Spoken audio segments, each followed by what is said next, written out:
Enrique comienza confesando su dificultad para escribir sobre sus sentimientos, especialmente porque sabe que la persona a la que se dirige nunca leerá sus palabras.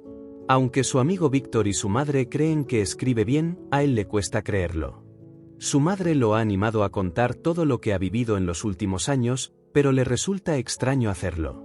Enrique destaca que su verdadero talento es el judo, un deporte que, curiosamente, también practicaba la persona a la que escribe. Ha visto algunas fotos de él con su judogi y medallas, pero no recuerda haber compartido momentos juntos. De hecho, no recuerda su rostro, su voz ni ningún detalle sobre su relación. Su mente ha borrado esos recuerdos como una forma de protegerlo del dolor, según un especialista al que su madre lo llevó tras un evento traumático al que solo se refiere como aquello. Este trauma ha afectado a Enrique en muchos aspectos de su vida. Académicamente, ha repetido 2 cursos, lo que lo ha alejado de sus antiguos compañeros y lo ha hecho sentirse fuera de lugar. Se percibe a sí mismo como un repetidor, algo que le incomoda, especialmente con las chicas, que lo ven como problemático. Aunque un psicólogo intenta convencerlo de que no está marginado, él no confía en su criterio, creyendo que no puede entender lo que siente. Víctor es su mejor amigo y alguien que si recuerda a la persona a la que escribe, lo que a Enrique le genera envidia y rabia por su propia falta de memoria. Esto lo ha llevado a actuar impulsivamente y a tener problemas de conducta, como soltar palabrotas, algo que su madre detesta. Su relación con ella ha sido complicada en los últimos años, pero recientemente ha empezado a mejorar. Antes discutían mucho, especialmente porque ella tomó la decisión de mudarse de Madrid a Coslada sin consultarle. Él cree que cambiar de casa no ayuda a empezar de nuevo si todo lo demás sigue igual. A raíz de aquello, Enrique cayó en una depresión, perdió interés por los estudios y su comportamiento cambió drásticamente. Su madre, preocupada, lo llevó a un psicólogo caro, que diagnosticó un trastorno de autoestima y dijo que buscaba llamar la atención con su conducta rebelde. Enrique recuerda episodios de esa época, como cuando tiró el móvil de una profesora al váter sin entender la gravedad de su acción. También tuvo episodios violentos, como cuando le dio un puñetazo a su mejor amigo, Víctor, por una discusión insignificante. Aunque se arrepintió después, la situación lo distanció de algunos compañeros y le valió una expulsión de 2 semanas. A pesar de su impulsividad, Enrique valora la amistad y se siente agradecido de que Víctor siga siendo su amigo. Después de la pelea, fue Víctor quien se acercó a él y le pidió perdón, aunque Enrique era el que debía hacerlo. Ese gesto selló su reconciliación y fortaleció su amistad. Enrique, reflexionando sobre su memoria selectiva, recuerda detalles insignificantes, como el puré del comedor en la infancia, pero no logra recordar a la persona a la que escribe, aunque Víctor le ha contado momentos que compartieron juntos. Este vacío en su memoria es algo que lo atormenta profundamente. El capítulo 2 comienza con el narrador reflexionando sobre su relación con su madre, reconociendo que no ha hecho mucho por mejorarla en los últimos años. Admite que su madre ha pasado por momentos difíciles debido a su comportamiento, pero siente que las cosas están empezando a cambiar. Recuerda que, cuando ocurrió un evento traumático en el pasado, al que se refiere como aquello, su madre tenía poco más de 35 años. Aunque otras mujeres de su edad rehacen sus vidas, su madre no lo ha hecho, y el narrador se pregunta si él ha sido el culpable de ello. Durante mucho tiempo, su madre dejó de salir con amigos y se aisló, justificándose con el trabajo y el cuidado de su hijo. El narrador recuerda un par de ocasiones en las que su madre invitó a un compañero de trabajo a casa, un hombre que le pareció aburrido y desagradable. En una de esas visitas, el narrador fue grosero con él, lo que molestó a su madre. Aunque se disculpó, su comportamiento ya no era tan fácil de justificar como antes. Finalmente, el hombre dejó de visitarlos y el narrador se sintió aliviado. Sin embargo, hace un par de meses, algo cambió en su vida. Su madre le anunció que tendrían un huésped en casa durante un tiempo. El narrador reaccionó con enojo, pensando que su madre había encontrado un nuevo novio y que este hombre se mudaría con ellos. Su madre le explicó que solo alquilarían la buhardilla a alguien por un par de semanas para ayudar con los gastos de la casa, ya que la hipoteca había subido y su sueldo estaba congelado. El narrador se mostró furioso, pero su madre mantuvo la calma y le dijo que el dinero les ayudaría a pagar sus clases de judo. El huésped, un hombre llamado Carlos, llegó al día siguiente. El narrador lo describe como un hombre musculoso y atractivo, aunque no joven, y se siente incómodo con su presencia en casa. Durante la cena, Carlos y su madre hablan con confianza, lo que hace que el narrador se sienta excluido y molesto. La tensión aumenta cuando el narrador descubre que Carlos está usando una bicicleta estática que pertenecía a su padre, lo que lo enfurece aún más. El narrador pasa la mayor parte del tiempo en su habitación, evitando a Carlos y sintiéndose cada vez más incómodo con la situación. Su madre regresa de una reunión en el instituto, en lugar de regañarlo por su comportamiento, lo elogia por sus progresos, lo que lo deja sorprendido. Sin embargo, el narrador sigue sintiendo que Carlos es una intrusión en su vida y no puede evitar sentirse resentido hacia él. Enrique, sintiéndose cada vez más incómodo y molesto por la presencia de Carlos en su casa, y con la sensación de que su vida está siendo trastocada por este huésped inesperado. Capítulo 3, con el narrador expresando sus sospechas sobre un hombre que se hace llamar Carlos, pero cuyo nombre real es Héctor Abad. Desde el principio, el narrador siente una antipatía hacia él, pero va más allá de un simple rechazo personal, hay algo más profundo que no puede explicar. Observa comportamientos extraños en Carlos, como el hecho de que nunca salga de casa, a pesar de que supuestamente está en la ciudad por negocios. Carlos pasa la mayor parte del tiempo encerrado en la buhardilla y evita cualquier contacto con el exterior, incluso cerrando bruscamente la puerta cuando el narrador la deja abierta. Además, Carlos tiene la obsesión de mantener las cortinas y persianas cerradas, lo que genera más sospechas en el narrador. El narrador también nota que Carlos se pone tenso cuando suena el teléfono o cuando alguien viene a la casa, como un empleado de la compañía del gas. A pesar de estos comportamientos extraños, la madre del narrador parece no darse cuenta o no darles importancia. El narrador, sin embargo, está constantemente vigilando a Carlos, lo que lleva a que éste se dé cuenta de que está siendo observado. El quinto día de la llegada de Carlos, el narrador tiene un encuentro con un hombre que se hace pasar por policía. Este hombre le muestra una foto de Carlos, aunque con el pelo más largo y en un yate, y le pregunta si lo ha visto. El narrador, nervioso, miente y dice que no lo reconoce. Sin embargo, este encuentro lo deja perturbado y decide confrontar a Carlos al llegar a casa. Al entrar en la buhardilla sin permiso, el narrador descubre una cartera con tarjetas de crédito y un carnet que revela el verdadero nombre de Carlos, Héctor Abad. En ese momento, Carlos lo sorprende y lo inmoviliza, revelando que es un experto en defensa personal. Carlos le explica que está siendo perseguido por hombres peligrosos y que la vida de su madre podría estar en peligro si no siguen sus instrucciones. Le ordena al narrador que llame a su madre y le diga que no regrese a casa, inventando una excusa para mantenerla alejada. El narrador, aunque asustado, sigue las instrucciones de Carlos y logra convencer a su madre de que se quede lejos de la casa. Mientras tanto, Carlos se prepara para enfrentarse a los hombres que lo persiguen. El narrador descubre que estos hombres son asesinos a sueldo y que Carlos está tratando de protegerlos a ambos. La tensión aumenta cuando uno de los asesinos intenta entrar por la puerta del garaje. Carlos logra neutralizarlo, pero la situación se complica cuando otro de los hombres entra por la puerta principal.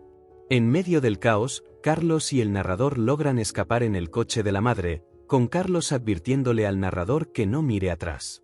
Durante la huida, Carlos menciona al padre del narrador, lo que provoca una reacción emocional en este último. El narrador se echa a llorar, no por miedo a morir, sino por la mención de su padre y la sensación de que, a pesar de todo, su padre estaría orgulloso de él. Capítulo 4. Héctor, un hombre que se presenta como policía, lo lleva en el coche de su madre en una frenética huida.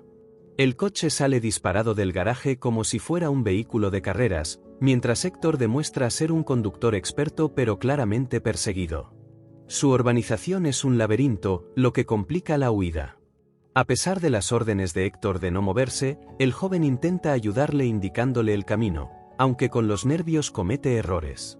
La tensión aumenta cuando el narrador ve por el retrovisor un BMW rojo que los persigue. Héctor intenta mantener la calma, pero la situación se descontrola cuando disparan al coche, rompiendo las lunetas trasera y delantera. El narrador, aunque herido y asustado, se preocupa más por la reacción de su madre al ver el coche destrozado que por su propia seguridad. La huida continúa a toda velocidad por la circunvalación de Madrid, con el coche sin lunetas y el aire entrando como un huracán. El narrador describe la sensación de vértigo y peligro, mientras Héctor grita para mantenerse enfocado. Finalmente, logran escapar de sus perseguidores y se detienen en un restaurante de carretera.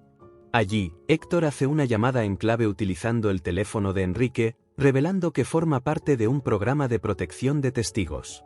Durante la conversación, se refiere al narrador como pollo de cigüeña, lo que molesta al joven. En el restaurante, Héctor le cuenta al narrador que está involucrado en un juicio contra un poderoso narcotraficante y que su vida está en peligro por ser un testigo clave. También revela que conoció al padre del narrador, quien era un buen policía y amigo, y que murió en un acto de servicio mientras investigaba al mismo narcotraficante. Héctor expresa su culpa por no haber estado allí ese día, ya que el padre del narrador le había cubierto el turno para que pudiera estar con su hija enferma, quien finalmente murió. La conversación se vuelve más íntima cuando Héctor comparte detalles sobre su vida personal, incluyendo su divorcio y su infiltración de 3 años en la organización del narcotraficante. Describe al criminal como un hombre que lleva una doble vida, aparentando ser un ciudadano respetable mientras comete atrocidades. Héctor está decidido a llevar a este hombre ante la justicia, aunque eso signifique que su vida no le pertenece hasta que el juicio termine. Héctor y Enrique se dirigen a un punto de encuentro donde el joven será puesto bajo protección. Héctor le asegura que pronto estará con su madre y que esta pesadilla habrá terminado. Sin embargo, queda claro que Héctor aún tiene un largo camino por delante en su lucha contra el narcotraficante y que su vida seguirá en peligro hasta que se haga justicia. Enrique, el narrador, comienza el capítulo 5 confesando que moría de ganas de preguntarle a Héctor más detalles sobre su padre, pero no se atrevía a hacerlo. A pesar de la tensión, Enrique se sentía feliz por todo lo que estaba viviendo, aunque no era del todo consciente del peligro que envolvía la situación. Durante el trayecto en el coche de su madre, Héctor se mostró evasivo cuando Enrique le preguntó a dónde iban, limitándose a responder, «Lo sabrás en su momento». Enrique notaba que Héctor estaba preocupado, aunque ahora entiende que esa preocupación era más por él que por sí mismo. Tomaron la autovía hacia Galicia, pero antes de llegar al túnel de la Sierra de Guadarrama, Héctor se desvió hacia el área de servicio de Villalba. Enrique reconoció el lugar porque había estado allí antes con su madre.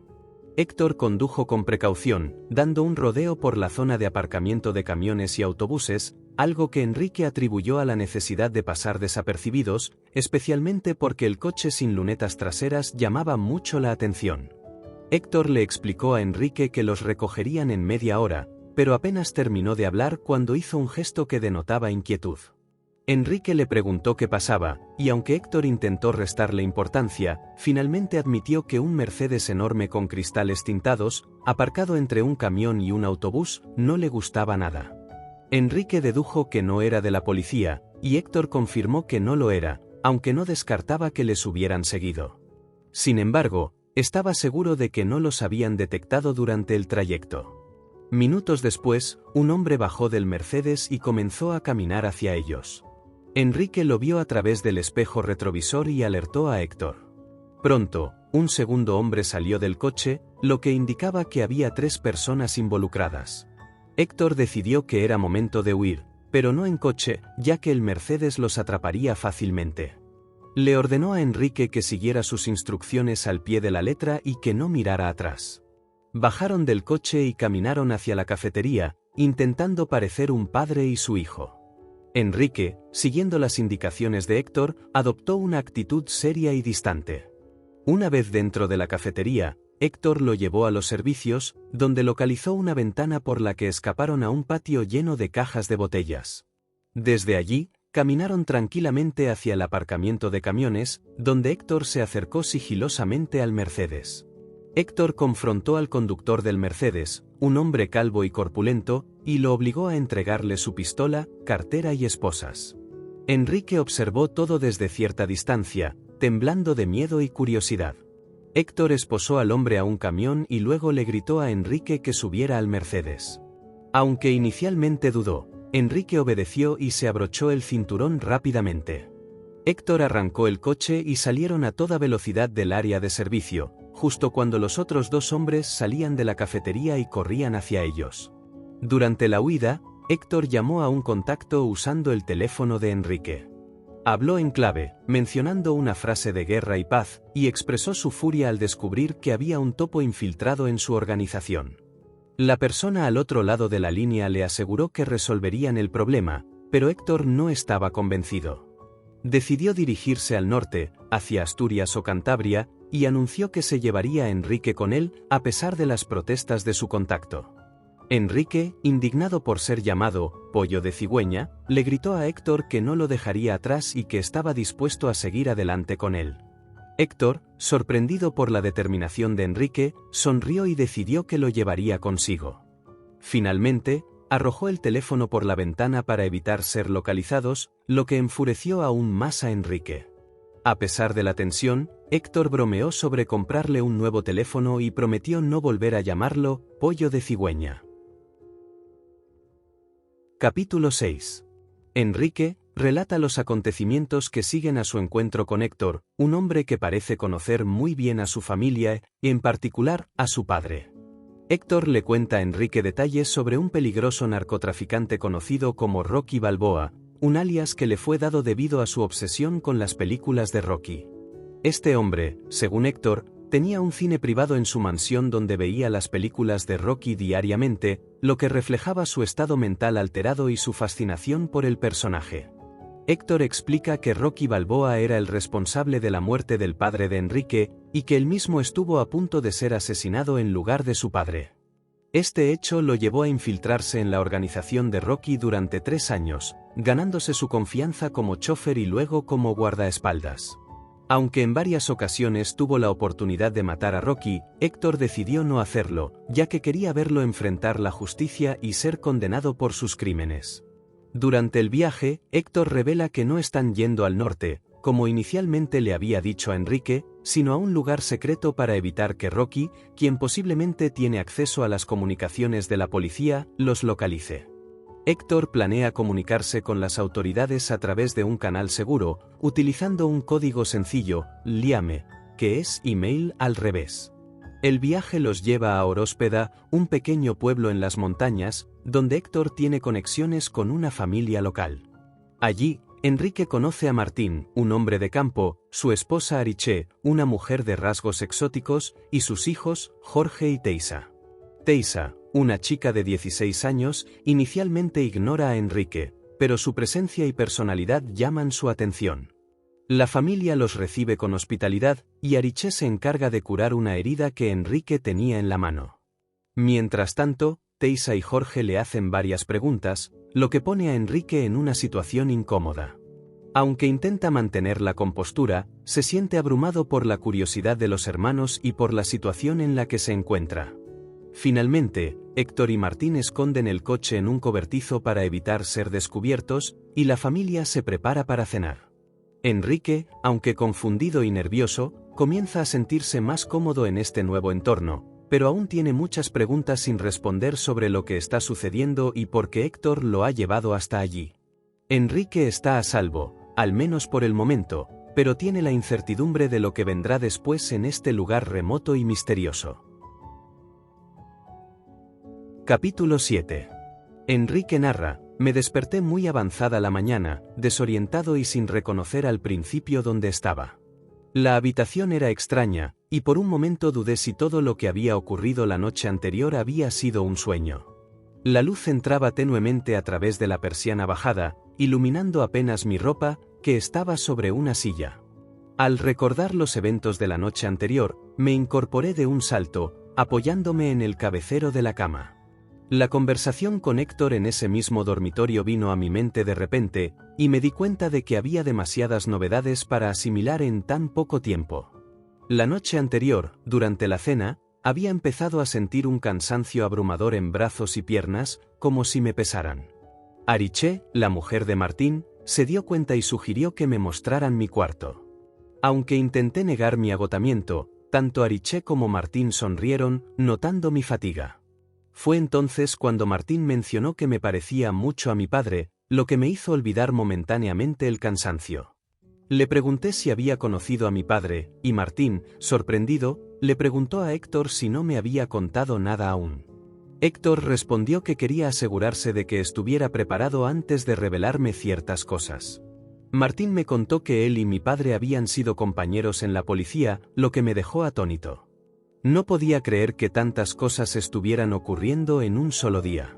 Le pregunté a Martín si aún era policía, pero él respondió que esa era una historia larga y que sería mejor hablar de ello al día siguiente, ya que todos estaban agotados. Aunque intenté insistir en que no estaba cansado, un bostezo incontrolable delató mi verdadero estado. Ariché intervino, sugiriendo que habría tiempo para hablar más al día siguiente, y envió a sus hijos, Jorge y Teisa, a dormir. Héctor me explicó que Martín y Ariché vivían de la agricultura y del alquiler de casas rurales que habían restaurado ellos mismos. Nos habíamos instalado en la más pequeña de las casas, cerca de la suya. Cuando Héctor y yo nos quedamos solos en la casita, ya me había espabilado un poco, pero aún tenía muchas preguntas. Héctor, con una sonrisa burlona, me invitó a hacerle las preguntas que quisiera. Le pregunté sobre Martín y Ariché, y Héctor me contó que Martín había sido policía, pero que ya no lo era. También me reveló que Martín, mi padre y él habían sido buenos amigos y compañeros en la policía. Héctor comenzó a contarme la historia de Martín, que me dejó con la piel de gallina. Martín había sido un policía meticuloso y perfeccionista, pero un incidente trágico cambió su vida para siempre. Durante un servicio rutinario, Martín y su compañero se encontraron con un hombre que había atracado un banco. Martín intentó detenerlo, pero el hombre le disparó, hiriéndolo en el hombro. En respuesta, Martín disparó y mató al hombre, algo que lo afectó profundamente.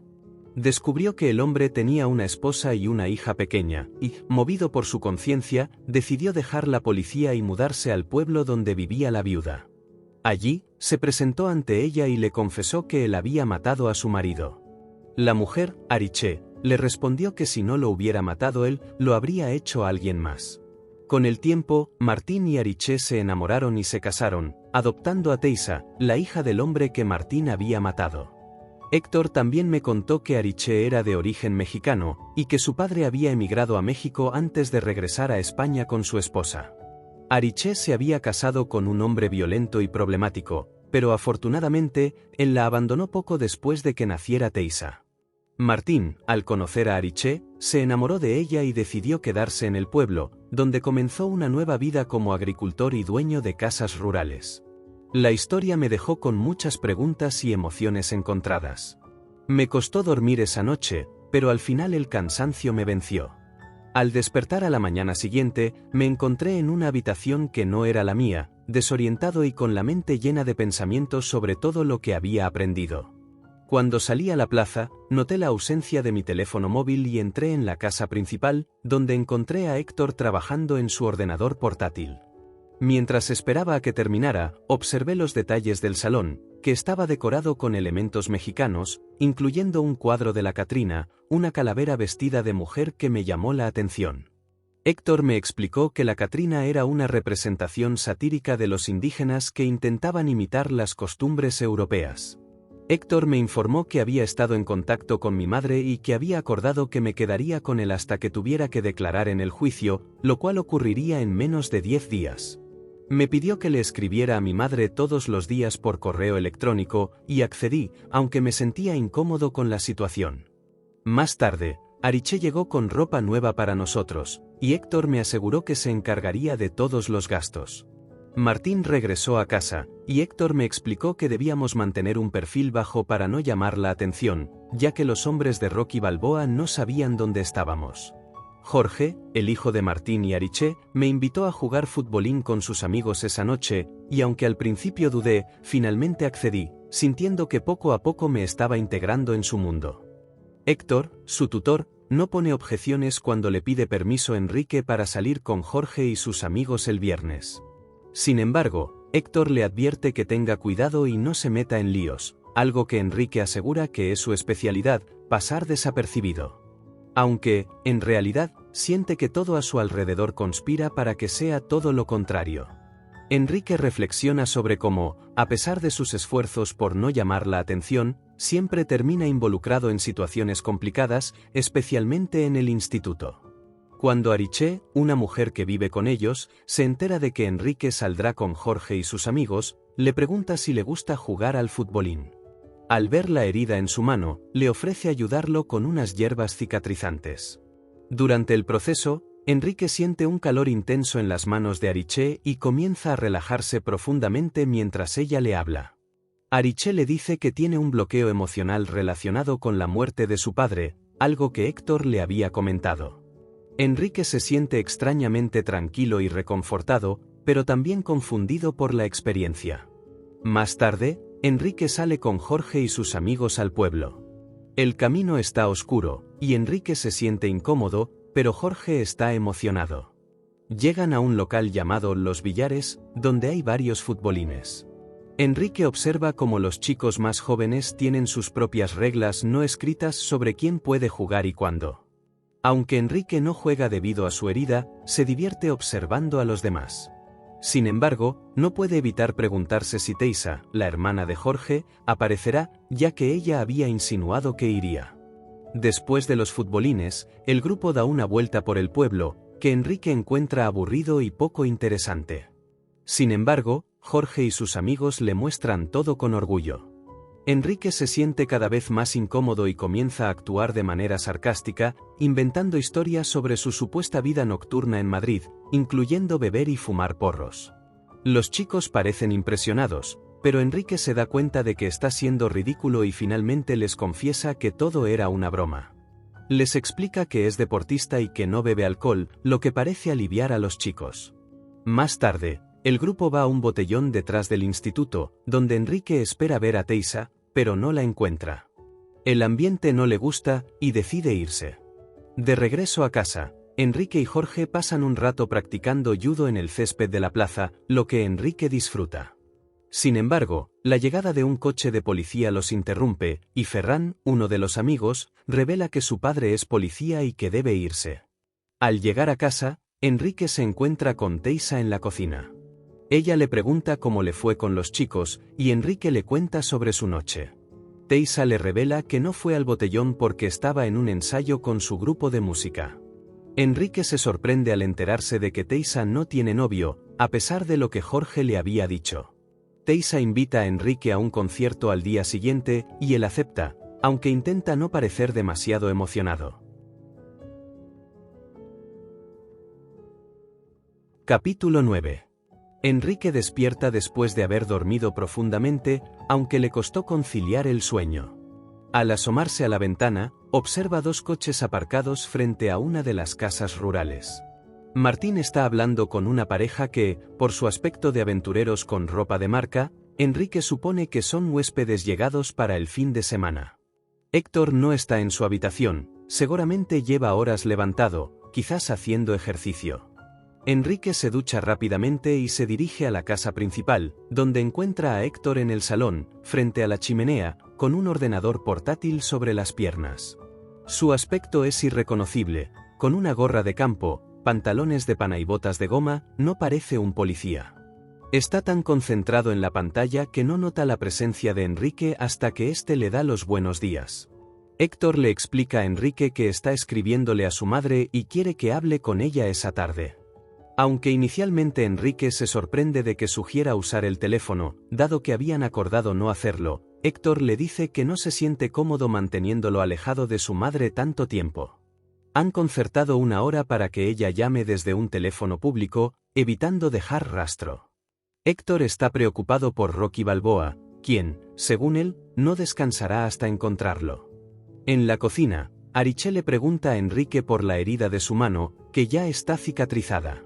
Enrique bromea sobre necesitar que le pongan las manos en la cabeza, y Ariché se ríe, ofreciéndose a hacerlo después del desayuno. Enrique desayuna con Jorge, quien le hace entender que nadie se ha enterado de que llegó a casa después que su hermana la noche anterior. Héctor se une a ellos con una taza de café, contándoles que ha salido a correr por el monte antes del amanecer. Jorge intenta sonsacarle detalles sobre su historia, pero Héctor es evasivo. Teisa no aparece durante el desayuno. Su madre explica que está estudiando para un examen de matemáticas. Jorge se muestra decepcionado al enterarse de que irá al concierto con Teisa en lugar de con él, pero su madre interviene, sugiriendo que quizás a Enrique le apetece ir con ella. Martín y Héctor salen al campo en el tractor, dejándolos a solas en la casa. Teisa aparece pasada la mañana, pero apenas le dedica una mirada fugaz a Enrique. Este se siente decepcionado por su actitud distante, especialmente después de lo bien que se habían llevado la noche anterior. Durante la comida, Teisa habla con todos, pero Enrique siente que lo ignora. Después de comer, se retira a estudiar, dejándolo con una sensación de vacío. Ariché nota el estado de ánimo de Enrique y lo lleva a la cocina para hablar. Él le confiesa que no entiende por qué Teisa se comporta de esa manera. Ariché le explica que Teisa es muy perfeccionista y se centra tanto en sus estudios que a veces parece que el resto del mundo no existe. También le pregunta sobre sus planes de estudio y Enrique le dice que quiere ser periodista, aunque siente que las mentiras que ha estado contando empiezan a pesarle. Más tarde, Enrique habla por teléfono con su madre y su abuela. Su madre intenta tranquilizarlo, pero él nota que está preocupada. Su abuela, como siempre, le aconseja que tenga cuidado y obedezca a Héctor. La tarde se hace larga hasta que Teisa aparece, lista para bajar al pueblo. Montan en su moto y van al bar Gervasio, un lugar anticuado pero lleno de vida. Teisa presenta a Enrique a su grupo de amigos como su primo, lo que le resulta divertido. Conoce a Clara, su mejor amiga, y a Javier, quien también quiere estudiar periodismo. La conversación fluye, pero Enrique se siente incómodo mintiendo sobre su vida. El concierto en el centro social es una experiencia peculiar. El grupo, The Hipsters, toca una mezcla de música indie y clásicos, pero a Enrique no le gusta mucho. Teisa parece fascinada, especialmente con el guitarrista, Richie, quien le dedica una canción. Durante el concierto, Enrique nota que un tipo llamado Corbalán lo observa fijamente, lo que le causa incomodidad. Después del concierto, vuelven al bar, donde la tensión aumenta cuando Corbalán se acerca a Teisa de manera provocativa. Richie intenta defenderla, pero Corbalán lo humilla. Enrique interviene y, usando técnicas de judo, derriba a Corbalán, inmovilizándolo y obligándolo a marcharse. Aunque la situación se resuelve, Teisa se muestra molesta por la pelea y llora abrazada a Richie. Más tarde, Teisa le cuenta a Enrique que Corbalán ha sido su compañero desde la infancia, pero que ha cambiado drásticamente, convirtiéndose en un matón. Le confiesa que él está enamorado de ella, pero que ella no siente lo mismo. También le aclara que su relación con Richie no es tan seria como él pensaba. De regreso a casa, Teisa y Enrique comparten un momento en la cocina, comiendo tarta y hablando de sus vidas. Teisa le pregunta sobre Carolina, una chica con la que supuestamente sale, y Enrique le explica que es solo un rollete. La conversación es ligera, pero Enrique siente que hay una conexión entre ellos, aunque no está seguro de cómo manejarla. En el capítulo 10. Enrique narra cómo su relación con Teisa continúa siendo un enigma para él. Durante la noche, Teisa se muestra amable y cercana, pero por la mañana su actitud cambia, lo que lo desconcierta. Después de una breve conversación en la cocina, Teisa le dice que seguirán hablando al día siguiente, lo que Enrique interpreta como una señal de interés. Sin embargo, al levantarse temprano con la esperanza de compartir el desayuno con ella, descubre que Teisa ya ha comido y se ha encerrado a estudiar. Esto lo decepciona, pero decide esperar a que ella termine. Mientras tanto, Héctor y Martín lo invitan a dar un paseo por el campo, pero Enrique se excusa, diciendo que está cansado, aunque en realidad está esperando a Teisa. Pasa la mañana jugando al fútbol con Jorge, el hermano menor de Teisa, quien lo admira y lo sigue como un perrito. Enrique intenta darle un consejo sobre la importancia de los estudios, pero se siente hipócrita al hacerlo, ya que él mismo no es un modelo de responsabilidad. Finalmente, Teisa aparece pasado el mediodía, pero su actitud es distante. Enrique intenta entablar conversación, pero ella parece agobiada y evita mirarlo. Durante la comida, Teisa está callada, pero después le propone dar un paseo más tarde. Enrique acepta, aunque se siente nervioso y ansioso durante la espera. El paseo por el campo marca un cambio en la percepción de Enrique sobre la naturaleza. Aunque inicialmente no le interesa, comienza a apreciar la belleza del paisaje gracias a Teisa, quien le muestra su lugar favorito, una casa abandonada en las montañas que perteneció a su familia. Allí, Teisa le cuenta la historia de la casa y cómo su padre, Martín, creció en ese lugar. Enrique se siente conectado con ella y, en un momento de intimidad, intenta besarla, pero Teisa lo rechaza, lo que lo deja avergonzado y confundido. A pesar del rechazo, Teisa no parece enfadada y continúa compartiendo momentos íntimos con Enrique, como sentarse juntos a ver el atardecer. Sin embargo, cuando Enrique menciona el tema del padre biológico de Teisa, ella se muestra fría y le deja claro que Martín es su único padre. Enrique se arrepiente de haber tocado el tema, pero Teisa no lo culpa y continúa compartiendo detalles de su vida. Al regresar a casa, Teisa guarda silencio sobre lo ocurrido durante el paseo, y Enrique no sabe cómo interpretar su comportamiento. Esa noche, escribe un correo a su madre, reflexionando sobre su falta de experiencia con las chicas y cómo desearía tener su consejo. Aunque Héctor lo anima y le dice que todo pasará pronto, Enrique no está seguro de si quiere que la situación termine o que continúe. En el capítulo 11. La semana comenzó con mucho trabajo para Martín y Ariché, ya que tenían varias casas rurales reservadas para un macropuente de 4 días. Héctor se ofreció a ayudar, pero Martín rechazó su oferta. Después del desayuno, Héctor le preguntó a Enrique si quería pasear, y aunque éste aceptó, le dijo que a la hora del recreo quería bajar al instituto. Enrique mintió, diciendo que se lo había prometido a Jorge y sus amigos. Héctor lo miró con curiosidad, como si intentara averiguar si decía la verdad. Enrique le aseguró que los amigos de Jorge eran majos, y Héctor pareció contento de que le gustaran. En lugar de pasear, se sentaron en el porche de la casa y estuvieron hablando más de 1 hora como si fueran colegas. Enrique le preguntó a Héctor sobre su trabajo, y aunque le pareció muy duro, Héctor le dijo que si te gusta lo que haces, ningún trabajo es difícil. Enrique le confesó que no sabía que le gustaba, y Héctor le respondió que primero tendría que averiguarlo y luego decidir. Le contó que le interesaba el periodismo, pero sentía que era tarde para empezar. Héctor le dijo que hablaba como si hubiera desperdiciado todas las oportunidades, y mencionó que su madre le había dicho que escribía muy bien, sugiriendo que quizá tenía madera de escritor. Enrique se sintió orgulloso, aunque no lo dijo. Héctor le confesó que lo había estado observando y había notado que pasaba mucho tiempo anotando cosas. Enrique le explicó que no escribía un diario, pero le gustaba apuntar cosas en libretas para recordarlas con el tiempo: películas, canciones, fechas importantes, nombres de personas, lugares visitados y palabras que le hacían gracia, como palmatoria. Le dijo que lo hacía por si algún día sus hijos o nietos quisieran saber cosas de él. Héctor lo escuchó con atención. Al final, le dijo que su madre tenía razón, tenía madera de escritor. Cuando Enrique se levantó para ir al instituto, le dio las gracias a Héctor sin explicar por qué. Héctor le preguntó el motivo, pero no le respondió.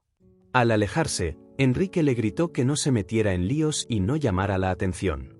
Oyó sus carcajadas hasta que lo perdió de vista. Durante los 3 días que bajó al instituto, Enrique se sintió el centro de atención.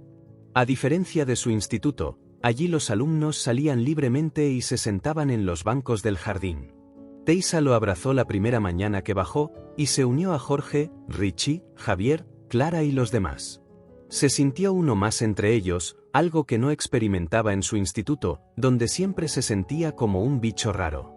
Incluso se quedó con ganas de entrar a clase cuando sonaba el timbre, algo que nunca pensó que diría.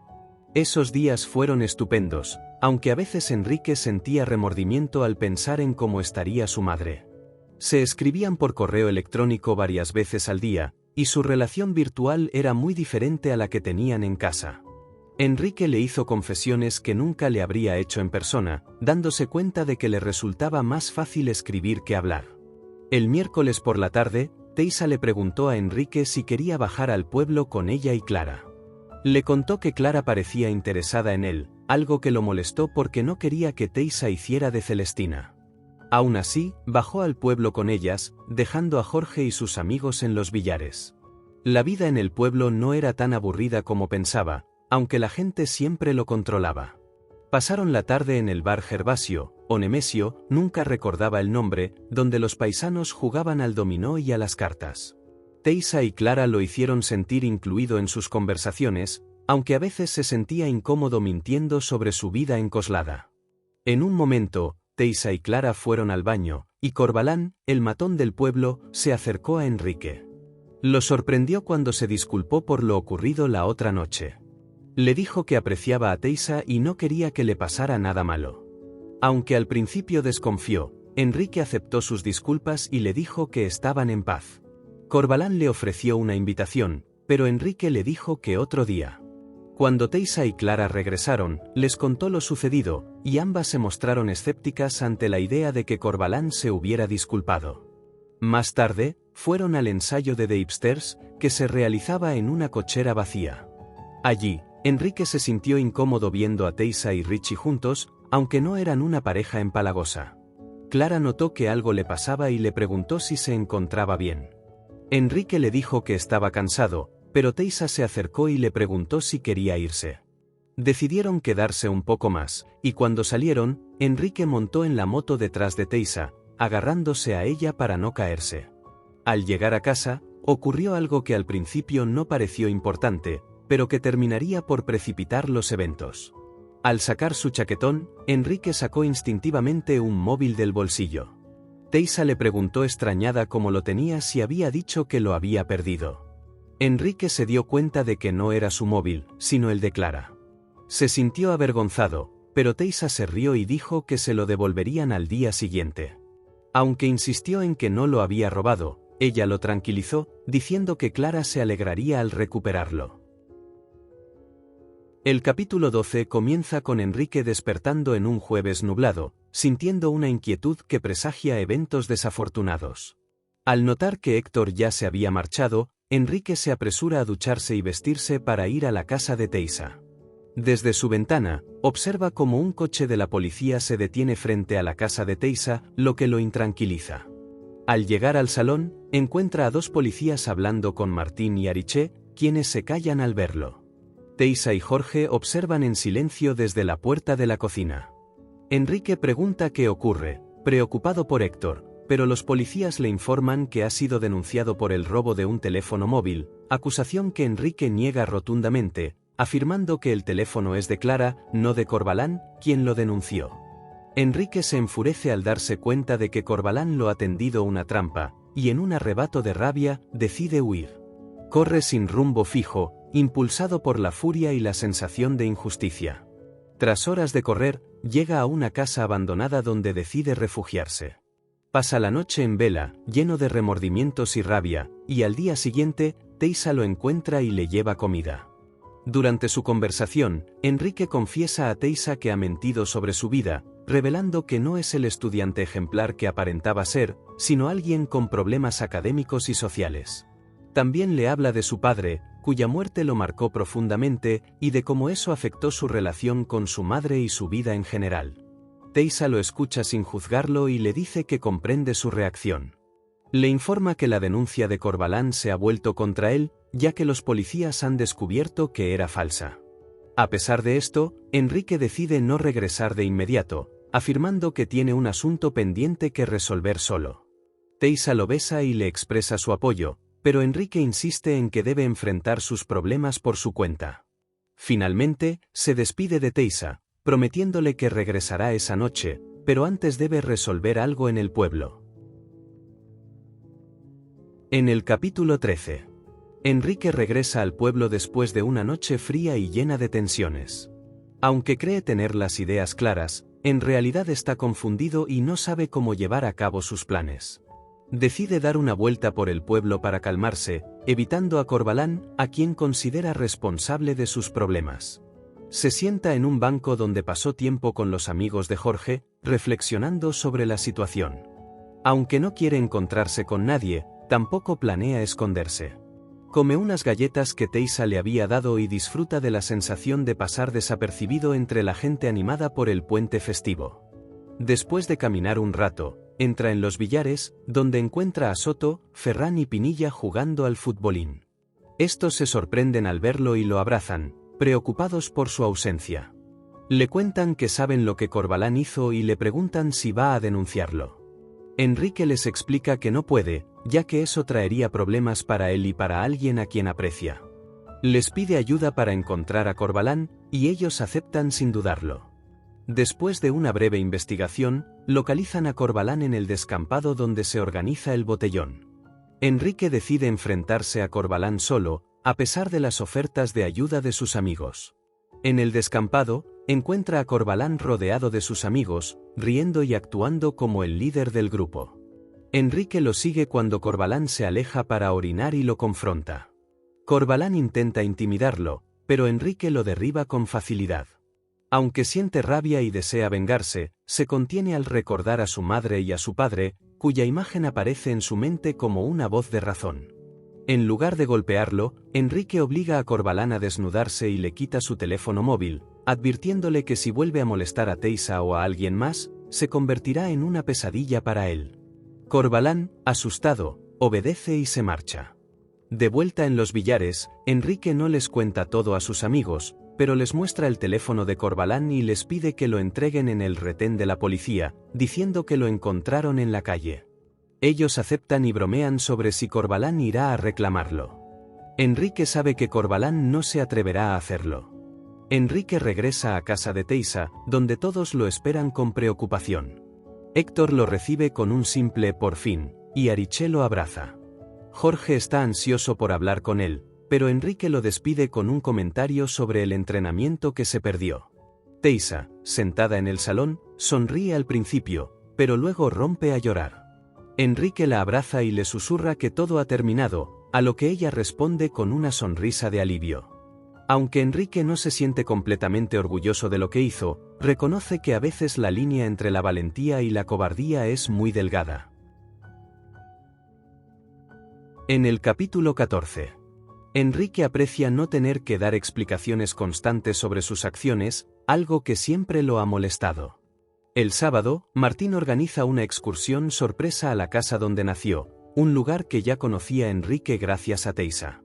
Durante la visita, Martín comparte historias de su infancia y cómo la casa ha cambiado con el tiempo. Héctor y Martín también recuerdan anécdotas del pasado, mencionando varias veces a la madre de Enrique, lo que hace que Enrique se sienta observado. En el camino de regreso, Héctor se queda atrás con Enrique para hablar en privado. Le revela que se marchará al día siguiente para declarar en el juicio contra Rocky Balboa. Enrique se siente intranquilizado por la noticia, especialmente porque Héctor no se lo había mencionado antes. Héctor le asegura que su madre lo recogerá el lunes y que ambos están orgullosos de él. Aunque Enrique se siente reconfortado por las palabras de Héctor, la partida de este último el domingo lo deja con una profunda tristeza. 2 coches de la policía llegan a recoger a Héctor, y Enrique observa cómo se alejan, sintiendo una gran pérdida. Martín intenta consolarlo, asegurándole que todo saldrá bien. Los días previos a la partida de Héctor fueron significativos para Enrique, ya que Teisa dedicó más tiempo a estar con él, aunque luego confesó que repasaba sus estudios por la noche. La llegada de la madre de Enrique el lunes al mediodía marca un reencuentro emocional. Aunque al principio la conversación entre ellos es superficial, poco a poco comienzan a profundizar. Enrique le pregunta sobre cómo conoció a su padre, y ella le cuenta la historia con detalle, mostrando emoción y nostalgia. Enrique también le confiesa que le gustaría invitar a Teisa a su casa, y su madre acepta sin hacer preguntas, entendiendo la situación. Durante el viaje de regreso, Enrique y su madre continúan hablando, y él le confiesa varias cosas, incluyendo su cambio de relación con Héctor y lo ocurrido con Corvalán. Su madre lo anima a escribir sobre sus experiencias, algo que Enrique encuentra extraño, ya que no sabe cómo ella sabe que se le da bien escribir. Aunque su relación con su madre ha mejorado, Enrique reconoce que aún hay días buenos y malos, pero valora el progreso. Enrique también habla con su amigo Víctor sobre Teisa, quien está ansioso por conocerla. Teisa y Enrique mantienen contacto casi diario, y aunque no hacen planes concretos, hablan de la posibilidad de que ella vaya a Madrid a estudiar medicina. Teisa le cuenta sobre sus amigos, incluyendo a Richie y Clara, y bromea sobre la posibilidad de que terminen juntos. Finalmente, Enrique menciona el resultado del juicio de Rocky Balboa, quien recibió una condena menor de lo esperado gracias a sus abogados y su colaboración con la justicia. Héctor cumple su promesa y le regala un nuevo teléfono a Enrique cuando lo visita después del juicio. Durante esa visita, Enrique se da cuenta de que su madre y Héctor están saliendo, algo que inicialmente lo sorprende pero que finalmente acepta. Aunque no está seguro de cómo se siente al respecto, prefiere que Héctor sea parte de su vida antes que cualquier otra persona.